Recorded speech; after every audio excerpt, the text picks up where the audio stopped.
In January 2025, a ship almost as long as 2 football fields undocked from a port in eastern China carrying nothing but cars. 9,200 of them, packed deck after deck inside a single hull. No third-party shipping company owned this vessel. No global logistics giant chartered it out. The company that built the cars building it is the exact same company that owns the ship carrying them. That company is BYD, the Chinese electric vehicle maker that overtook Tesla in global sales back in 2024. And that ship, named BYD Shenzhen, is not a one-off publicity stunt. It is the 4th vessel in a fleet of 8 that BYD spent roughly $687 million building from scratch, specifically so it would never again have to depend on anyone else to get its cars across an ocean, a bet placed years before most of the industry even recognized how bad the coming shortage would get. Here's the sentence that should genuinely stop you, regardless of how much you already know about global shipping.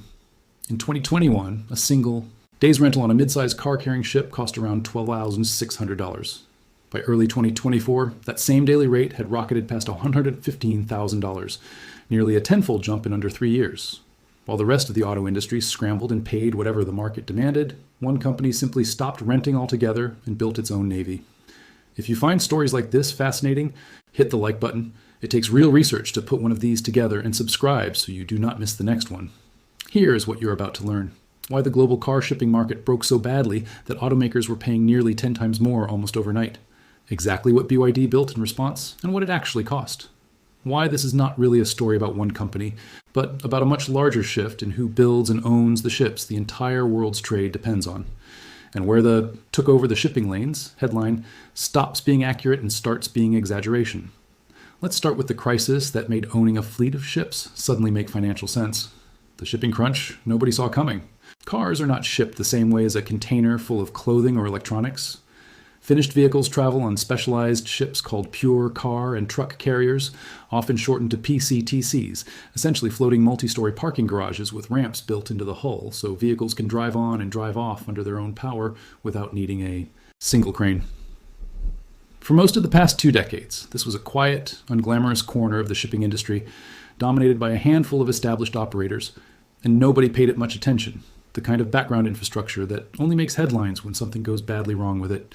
That changed abruptly starting in 2021, and it changed fast enough that most of the industry never really had time to plan for it. Global vehicle production was recovering unevenly from pandemic disruptions, just as China's electric vehicle exports began surging, up 104% year over year in 2021 alone. Electric vehicles are heavier and bulkier than equivalent gasoline cars, meaning each one takes up more deck space on a carrier that was never designed with battery-powered vehicles in mind. At the same time, European ports were choking under the same congestion crisis, hitting every other type of shipping. Terminal space at hubs like Bremerhaven, Zeebrugge, and Antwerp maxed out completely at points during 2022, and the global fleet of PCTCs had been shrinking for years, since almost no new car carriers had been ordered during the previous decade when the market looked mature and unexciting, with new vessel orders averaging only about 4 ships a year through much of the 2010s. The result was a supply and demand mismatch about as severe as international shipping ever sees. Daily charter rates for a standard PCTC climbed from an average of roughly $12,600 in 2021 to $25,600 in 2022 to $72,200 in 2023 and above $115,000 by early 2024, according to figures from the shipping research firm Clarkson's Research. China S vehicle exports kept climbing straight through all of it, topping 3 million units in 2022 and reaching 4.9 million in 2023, a 58% jump that made China the world's largest vehicle exporter for the first time, overtaking Japan. By 2026, China's total light vehicle exports across all transport methods were on track to approach 10 million units a year, up from just 1.6 million in 2021, a 6-fold increase in 5 years.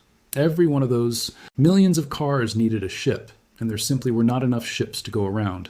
For an automaker exporting cars at real scale, this was not a minor cost increase. It was an existential bottleneck. You could build cars faster than you could physically get them onto a boat, and every day spent waiting for available shipping capacity was a day of lost revenue and a growing backlog of unsold inventory sitting in a domestic port, tying up cash that should have been funding the next factory expansion instead. Imagine running a restaurant that can cook food faster than its delivery drivers can get it out the door. Except the shortage of drivers is not a local staffing problem. It is a global one, and every competing restaurant in the city is bidding against you for the same tiny pool of available couriers. That is roughly the position. every major car exporter found itself in by 2023. This is the exact pressure point that pushed BYD toward a decision most automakers never even consider. If nobody could guarantee you a ship, build your own. What BYD actually built. In 2022, while most of the auto industry was still absorbing the shock of skyrocketing charter rates, BYD committed roughly 5 billion Chinese yuan, about $687 million, to build a fleet of 8 purpose-built car carriers entirely under its own ownership. Company chairman Wang Chuanfu said at the time the goal was to directly address the shortage of shipping capacity threatening the company's export growth, rather than simply competing for scarce chartered space alongside everyone else. If you are finding this breakdown useful so far, drop a like. It genuinely helps this channel keep making videos like this one. The first vessel, BYD Explorer No. 1, was delivered in January 2024, becoming the first Chinese-built car carrier used specifically to export Chinese-made vehicles. From there, the fleet grew fast. BYD Changzhou followed in December 2024.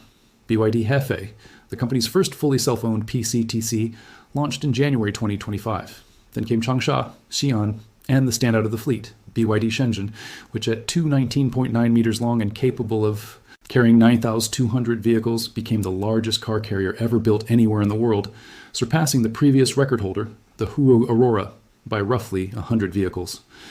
BYD Zhengzhou and BYD Jinan completed the 8-ship fleet by late 2025. Every ship in the fleet uses dual-fuel propulsion, capable of running on either liquefied natural gas or conventional marine.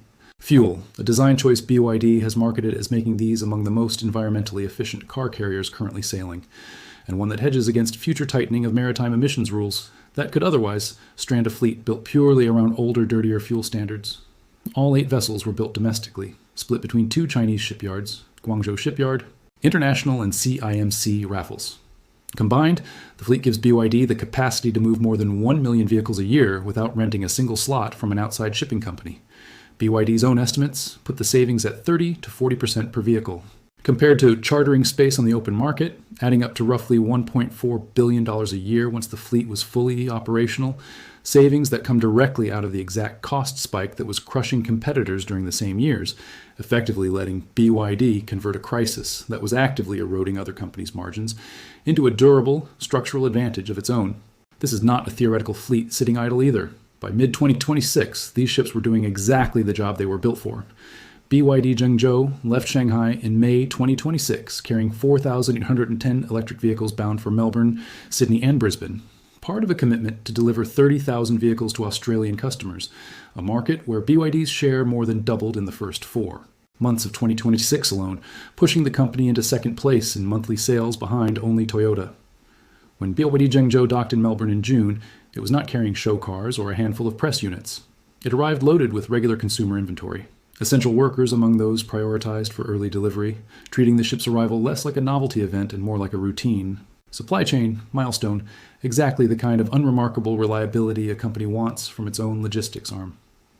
BYD Zhengzhou has also been used to move BYD's right-hand drive vehicles built in Thailand onward to the United Kingdom and Belgium, meaning the fleet is not just shuttling cars out of China, it is functioning as a genuinely global logistics. Network stitching together BYD's factories on multiple continents, redirecting capacity toward whichever market needs it most in a given month.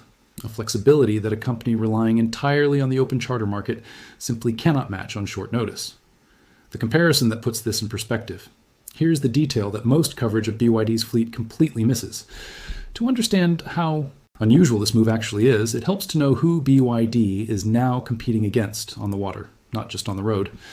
The world's largest dedicated car carrier operator is Wallenius Wilhelmsen, a Norwegian-Swedish shipping group that runs a fleet of around 125 vessels, built up over decades of specializing in exactly this kind of shipping.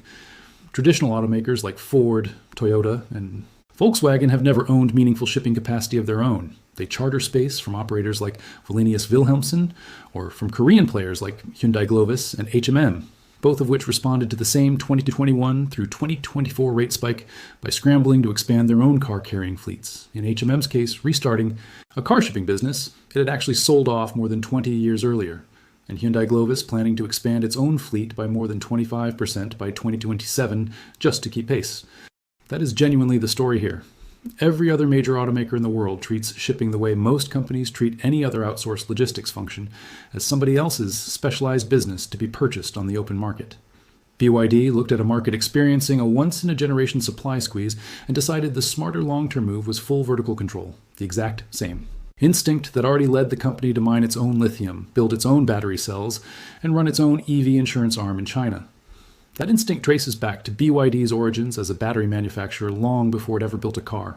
A company culture built around the idea that owning a critical link in your own supply chain beats negotiating with whoever happens to control it. Tesla, by contrast, has continued to rely almost entirely on chartered vessels and third-party logistics providers to move cars out of its Shanghai gigafactory, exposing it to the same rate volatility that BYD spent $687 million insulating itself from, even as Tesla has pursued its own aggressive vertical integration in areas like battery cell manufacturing and vehicle software.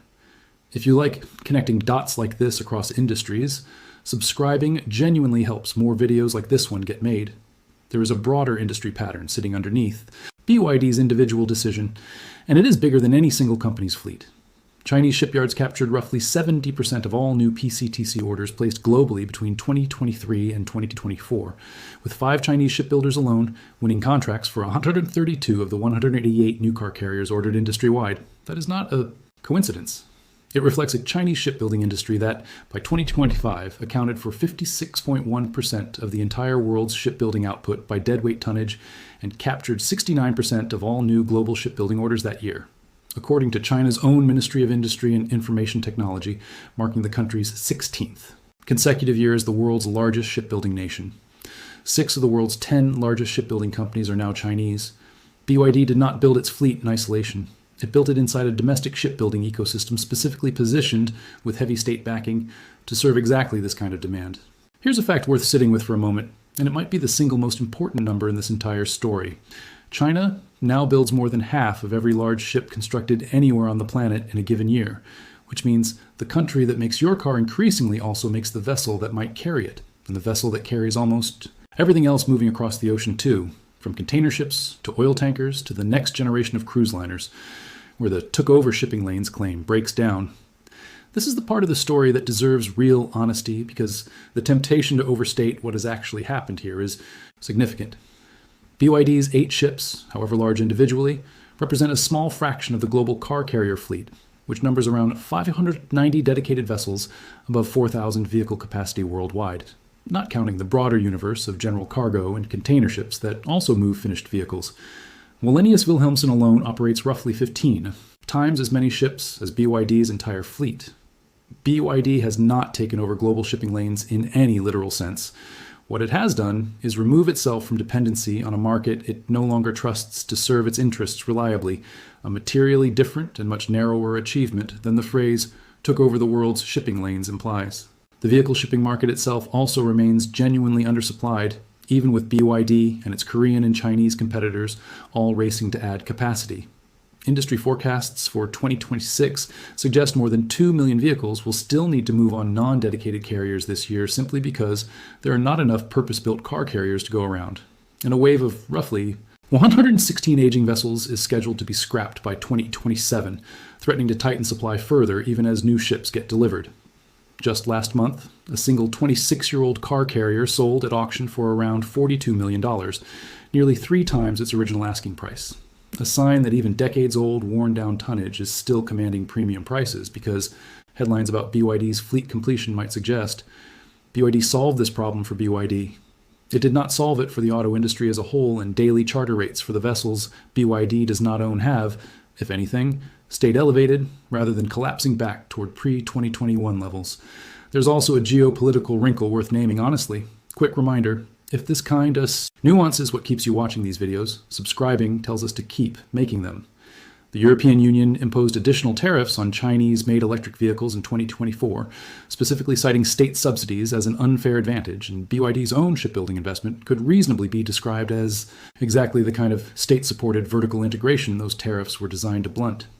Owning your own ships does nothing to offset a tariff applied once the car actually lands on a foreign dock. It only protects against the cost of getting the car there in the first place, a meaningful advantage, but not the sweeping, unstoppable dominance a headline like "shocking the world" implies. Why this still matters, tariffs and fleet size aside. Strip away the exaggeration, and what remains is still a genuinely significant shift in how a major manufacturer thinks about Supply chain control, one worth understanding on its own terms, rather than through the lens of an inflated headline. For most of the last century, shipping was something car companies bought as a service, the same way they bought insurance or advertising. BYD looked at a market failure that was actively costing every competitor billions of dollars in unpredictable charter fees, and instead of simply absorbing that cost or lobbying for relief, it spent under $1 billion once to remove the problem permanently. That $687 million investment against roughly $1.4 billion in annual savings once the fleet was fully deployed paid for itself within roughly a year of full operation, a return that very few corporate infrastructure investments of this scale ever come close to matching. And one that looks even more striking, set against how long a typical automaker waits to see payback on a new factory or a new model line. It also signals something about where Chinese industrial strategy is heading more broadly.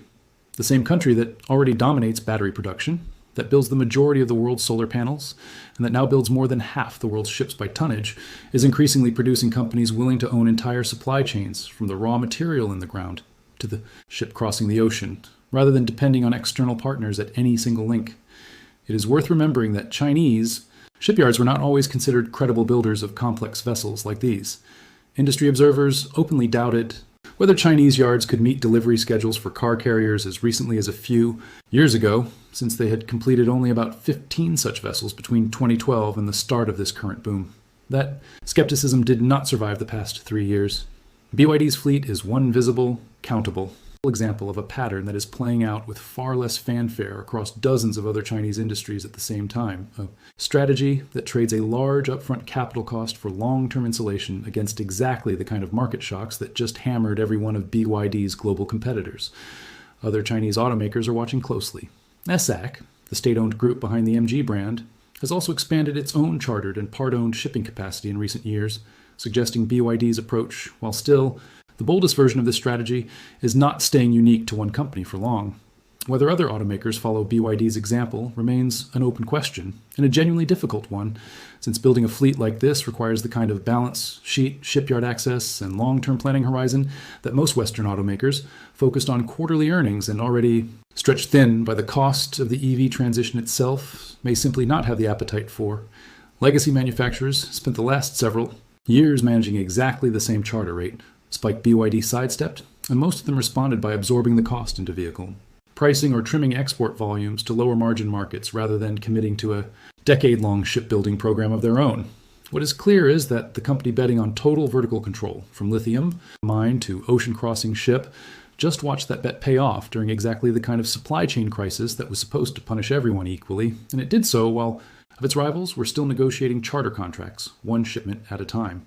The next real test will not be whether BYD's own fleet keeps running smoothly, since 8 ships built with clear purpose rarely fail at the basic job of crossing an ocean.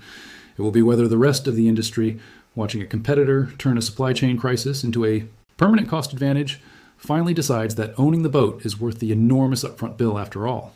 If this changed how you think about who actually controls global trade, hit the like button and subscribe so you do not miss the next deep dive. There are more videos on the screen if you want to keep exploring. Here is a question worth sitting with. Do you think other automakers will eventually be forced to build their own fleets just to stay competitive? Or does BYD's approach only work because of the scale and state support unique to Chinese manufacturing? Let me know in the comments.